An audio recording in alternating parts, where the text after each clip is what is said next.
Hoje a gente vai mergulhar numa abordagem de investimentos um pouco diferente, focada em construir uma fonte de renda usando a bolsa de valores. Tipo, como é que focar em dividendos e em acumular mais ativos pode ser um caminho para a segurança financeira, mesmo para quem está começando. Vamos desempacotar isso. Normalmente, quando a bolsa cai, o pessoal fica receoso, né? Mas a gente viu uma mentalidade diferente do investidor que foca na renda, que até celebra esses momentos.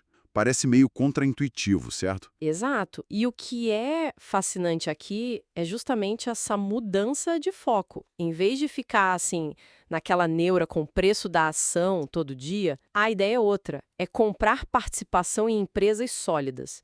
O objetivo são os lucros que elas distribuem, os dividendos. É quase como receber um salário por ser sócio da empresa, sabe? Entendi. E aí, as quedas de preço nessa visão permitem comprar mais dessa participação nos lucros futuros, usando o mesmo dinheiro. Tem um exemplo prático que a gente viu nos estudos. Com R$ 10.000, daria para comprar, digamos, umas 385 ações de uma empresa, se ela custasse R$ 26. Mas aí, se o preço caísse para R$ 16, esses mesmos R$ 10.000 comprariam, tipo, 625 ações. O potencial de receber dividendo aumenta bastante, né? Com o mesmo valor investido.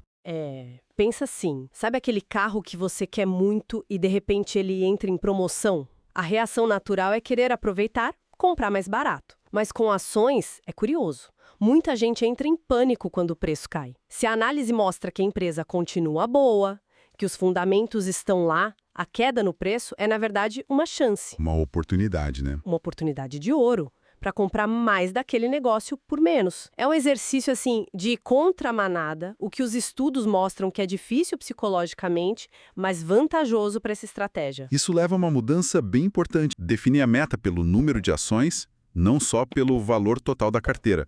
Por exemplo, para buscar uma renda ali de uns R$ 3.000 por mês em dividendos, de uma empresa que, sei lá, pagou em média R$ 2,24 por ação ao ano recentemente.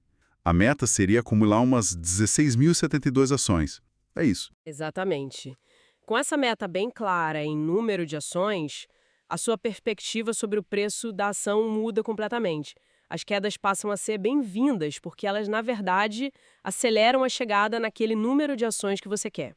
Se a empresa mantém o dividendo por ação, o preço no curto prazo perde um pouco a relevância para o objetivo de renda passiva. Faz sentido. Mas, claro, isso reforça a necessidade de ter uma visão de longo prazo, né? E paciência, muita paciência. E aí surge aquela pergunta clássica, né, que a gente sempre ouve. Por que investir numa ação que paga, sei lá, 10% de dividendo, se tem renda fixa pagando 15%? Como essa estratégia se compara? Ótima pergunta, e é crucial olhar alguns pontos aí. Primeiro, a tributação. Dividendos de ações, até agora, são isentos de imposto de renda para pessoa física no Brasil. Certo. Já a renda fixa, um CDB, por exemplo, tem imposto sobre o rendimento, que vai de 22,5% a 15%, dependendo do prazo. Numa simulação rápida, com R$ 50.000, um CDB a 15% ao ano renderia uns R$ 6.187 líquidos no primeiro ano, já com desconto do IR. Uma carteira de ações com 10% de dividend yields daria R$ 5.000 líquidos. A diferença real, veja bem, é menor do que parece à primeira vista.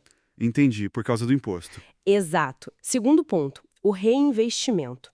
Muitas empresas que pagam dividendos fazem isso trimestralmente, às vezes até bimestralmente, como alguns bancos. Isso permite que você pegue esses dividendos e compre mais ações com mais frequência. Potencializa o efeito bola de neve dos juros compostos mais rápido. Sabe, com uns 50, R$ 60 de dividendo, talvez já dê para comprar mais umas 2 ações ali. Na renda fixa, geralmente tem que esperar mais para reinvestir, né? Geralmente, sim. E terceiro ponto, que talvez seja o mais poderoso. O lucro que a empresa não distribui, o lucro retido, empresas como a CEMIG, por exemplo, segundo dados recentes que vimos, não pagam 100% do lucro como dividendo. Uma parte importante fica na empresa. É reinvestida no próprio negócio. Para crescer mais. Para crescer, buscar projetos, aumentar a capacidade. E esse crescimento interno pode gerar um retorno sobre o patrimônio, o famoso ROI, que pode superar a rentabilidade da renda fixa. Na CEMIG, esse ROI estava perto de 20% em análises recentes. Então, pensando no quadro geral, tem dois motores de ganho para acionista: o dividendo que pinga na conta e o crescimento do capital que a empresa reinveste por você. Então, pelo que a gente está vendo, a estratégia se baseia mais em princípios simples, né? Entender o negócio da empresa antes de virar sócio, do que em fórmulas mirabolantes. Exatamente. E outros pilares que sempre aparecem nos estudos dessa filosofia incluem focar em setores mais essenciais, perenes, energia, bancos, saneamento, seguros. Não que seja uma prova de tudo, mas a demanda é mais constante, né? E isso, outro ponto, verificar se a empresa tem um histórico consistente de pagar dividendos, tipo pelo menos uns 6 anos, para mostrar uma certa resiliência e compromisso com o acionista. Buscar comprar as ações quando o preço parece atrativo, claro. E, fundamental, reinvestir sempre os dividendos recebidos. E manter o foco no longuíssimo prazo. Pensar em décadas mesmo. Então, um ponto-chave que os estudos levantam é que a disciplina para seguir esses passos, meio que religiosamente, talvez seja mais importante do que tentar adivinhar o mercado no curto prazo. Bom, o que a gente pode tirar disso tudo? A análise sugere que mudar o foco, do preço da ação para a aquisição contínua de ativos que geram renda e reinvestir essa renda de forma consistente pode ser uma abordagem bem robusta para construir patrimônio e fluxo de caixa lá na frente. Disciplina e paciência parecem ser os ingredientes-chave mesmo. Quem quiser saber mais sobre a metodologia do Sr. Luiz Barsi, pode comprar o livro dele, O Rei dos Dividendos. É bem interessante. E para quem quer se aprofundar ainda mais no assunto, tem outros clássicos. O Investidor de Bom Senso, do John Bogle, e também Faça Fortuna com Ações Antes que Seja Tarde, do Décio Bazin. São leituras muito boas para qualquer investidor, viu? Todos os links estão na descrição. E fica aí uma reflexão final, né? Considerando essa volatilidade toda que a gente vê nos mercados, qual que é o verdadeiro peso da paciência e da disciplina nessa jornada para construir um fluxo de renda passiva para o futuro? E só para reforçar, pessoal, este estudo não constitui nenhum serviço de análise ou recomendação, tá? Este é o mercado de renda variável, bolsa de valores, e o risco é inerente. Toda e qualquer decisão de investimento é responsabilidade individual de cada um. Um abraço e até a próxima.